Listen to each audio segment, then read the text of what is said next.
TD passer rating in NFL history at 1024. Number 2 is the guy he's facing next week in Russell Wilson of the Seattle Seahawks. And here now, ladies and gentlemen, is your quarterback of the Washington Redskins, Robert Griffin III.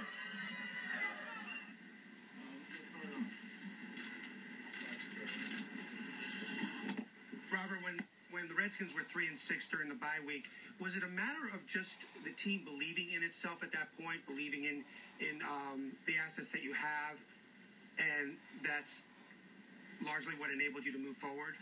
I think everybody believed in what we had already. It was just about going out and executing it. And, you know, when your back's pressed against the wall, a lot of times it'll make that come out of you. And everybody stepped up big, changed their mindset after the bye week. You know, it was one game at a time. And, you know, we took that cliche to the max because we knew we had to win every game. We couldn't rely on anybody else to try to help us get into the playoffs or win our division, and we went out and did that. Robert, how did the leg feel tonight? I mean, it seemed like you were, I guess, tentative at times, but yet you were able to make enough big plays. I mean, move the chains. That's all they asked me to do. You know, they want me to be able to run that play to you know, take some stress off of the offensive line, take some stress off of Alfred. You know, even though it didn't look like he needed it tonight. But, you know, I was able to be effective, ran a touchdown, so that was awesome. What's it meant to have Santana do what he's done this year for this team? So what has it meant to you to have Santana do what he's done for this team this year?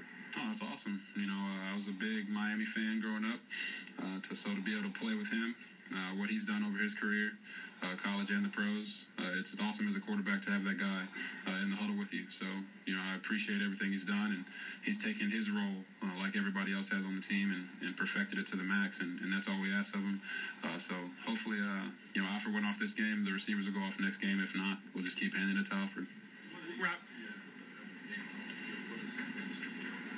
You know, he echoed what most of the veterans had said, that, you know, I haven't been here, you know, for the long haul yet, and, you know, neither has Alfred, neither have a bunch of the rookies, but those veterans appreciate what we were able to do this year and what we were able to do from the bye week, just because they've been through some harsh times, some bad times, and he just thanked me. He said that, you know, I don't ever take credit for anything, but he said that I brought the team there, and, you know, he appreciated that, and then we're going to keep it rolling. Kind of staying with that.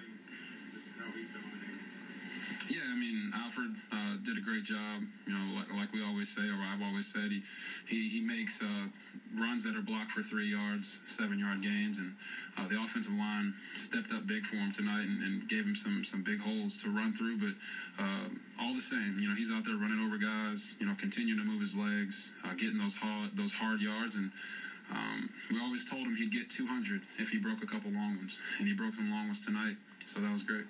Robert, Trent Williams was talking about how important the leadership was because this team is so young, yet you and him are young.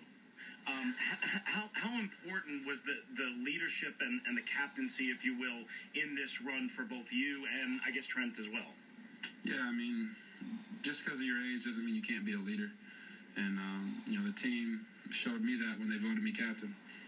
So whenever you have a guy like Trent, who's matured a lot, from what I've heard, he's matured a lot over the years and become more of that leader type of the offensive line. And, you know, we're young, you know, we're talented, we're athletic, whatever you want to say. But, you know, the one thing that you can never account for is a man's character. And we had a lot of guys that have played this year, injured, banged up, but still going out there and put it on the line every week, not just for themselves, not just for personal gain, but for the benefit of the team.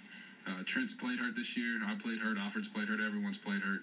And, you know, that's just the way it goes when you have to play 16 games, and hopefully we'll get to play a lot more.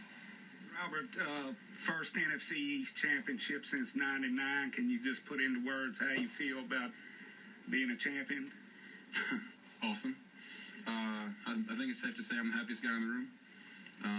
I was 9 years old in 1999. So I stand before you at 22, and, you know, the Redskins are NFC East champions. So to me, it's just incredible. Talking to Alfred after the game, it's been the first time the Redskins have been champs since '99, and we came in and we did it in 1 year. The sky's the limit for this team, not only this year but in the future. But we're definitely looking to capitalize on it this year. A lot of fans and media might say, okay, went from 5-11, 10-6, won the division. anything else from here on out is just gravy. Is that the way you guys feel about it, or? No, you got to work hard every year. It doesn't matter what level of sport you're at. You can have a team that goes 13-3 one year and wins 2 games the next year. You can't get complacent. You can't think teams are going to lay down for you. You got to continue to try to get better, and that's what makes the great teams great. But as far as this year, All right, that's